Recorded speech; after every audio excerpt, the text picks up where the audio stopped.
Hello everyone. In this video, we are diving into another basic but important data type in Python, integers. These are whole numbers and in bioinformatics they are everywhere, from read counts to base pair positions. Integers or int in Python are whole numbers. That means no decimal points. They can be positive, negative, or zero. In bioinformatics, you will use integers to store things like the number of reads, the length of a DNA sequence, or the position of a mutation on a chromosome. Let's jump into the Jupyter notebook and see how we work with integers using real bioinformatics examples. First, let me write a title using Markdown, defining integers in Python.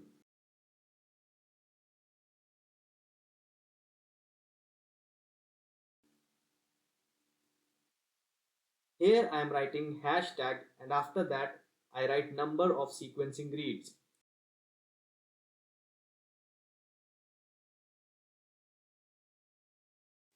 This is known as a comment. In Python, we add comments, specifically single line comments, by using hashtags. A comment is not code and it does not get executed when we run our code. But we add comments to add some details or description to our code that makes our code easy to understand, and adding comments is considered as a good coding practice.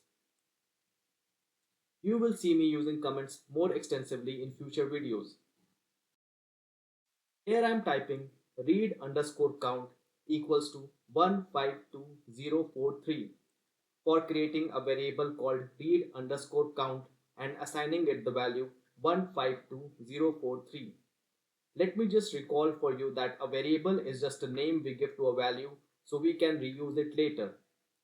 In this case, read underscore count stores the total number of sequencing reads we got from an experiment, and 152043 is a whole number, that means it is an integer. Next I am writing print read underscore count. Here I am using the print function to display the value stored in read underscore count. This will show the output 152043 on the screen.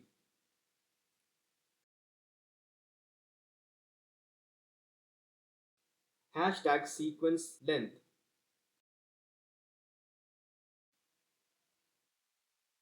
Now I'm typing seek underscore length equals to 897 for creating another variable called seek underscore length and assigning it the value 897.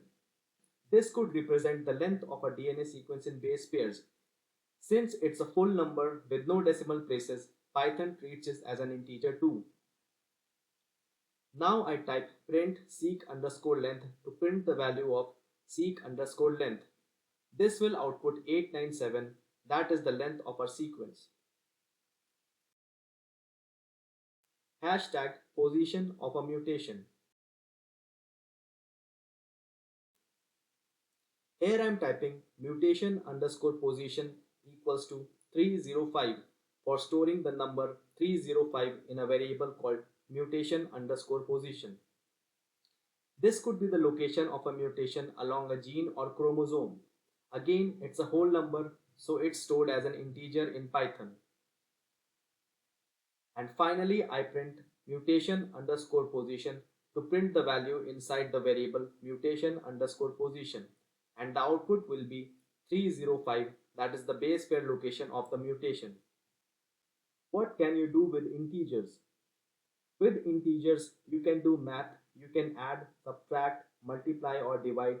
You can also compare them using greater than, less than, or equals. These operations are super useful for filtering data, doing calculations, or running loops in scripts. Let's go back to the notebook and try some basic operations on integers. Let me first write down the title using Markdown. Integer operations in bioinformatics.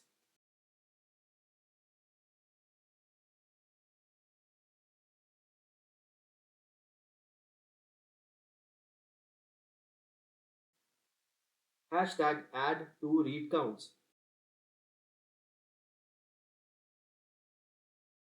I'm typing read underscore count underscore 1 equals to 100,000 for storing the value 100,000 in a variable called read underscore count underscore 1. This could be the number of reads from sample 1. Now let's print the value inside read underscore count underscore 1 by typing print read underscore count underscore 1.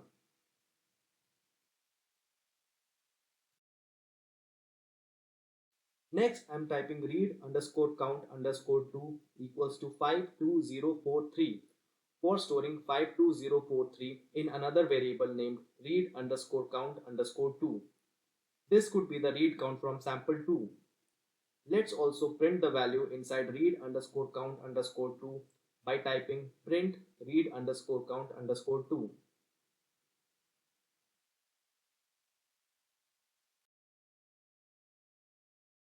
Now I write total underscore reads equals to read underscore count underscore 1 plus read underscore count underscore 2 for adding read underscore count underscore 1 and read underscore count underscore 2 together using the plus operator.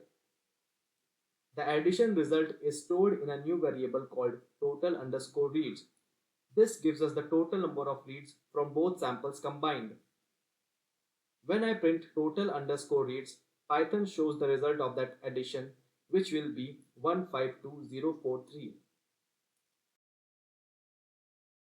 Hashtag calculate average read count.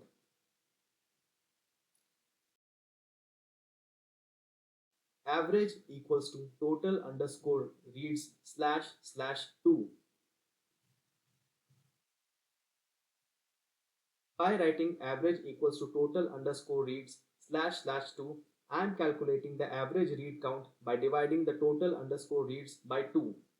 I am using double slashes, which tells Python to perform integer division. Integer division means that it only gives the whole number part of the result, dropping any decimal. Now I print the value of average. Since 152043 divided by 2 equals exactly 76021.5 and we are using integer division, it shows 76021. Hashtag filtering based on read depth.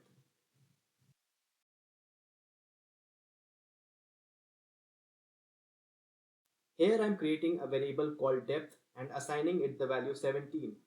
This could represent the read depth at a certain position in the genome, which is basically how many times that position was sequenced. Next, I'm typing print depth greater than 10. This is for checking if the depth is greater than 10 using the greater than operator. This kind of check is called a comparison or condition. Python will print true if 17 is greater than 10 and false otherwise. In this case, the result will be true.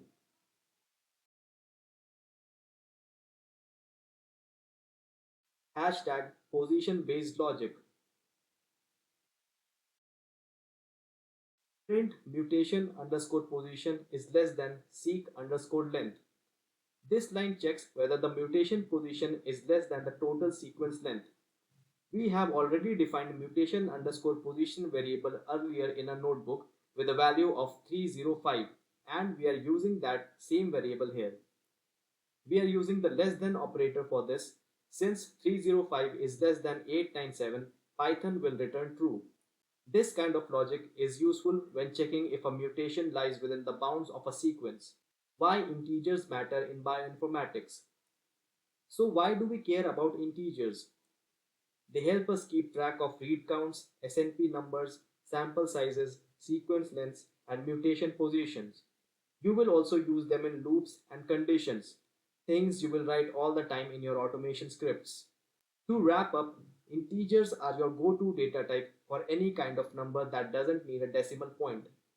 Whether you are dealing with read counts, sequence lengths, or just looping through files, you will be using integers constantly. Thanks for watching.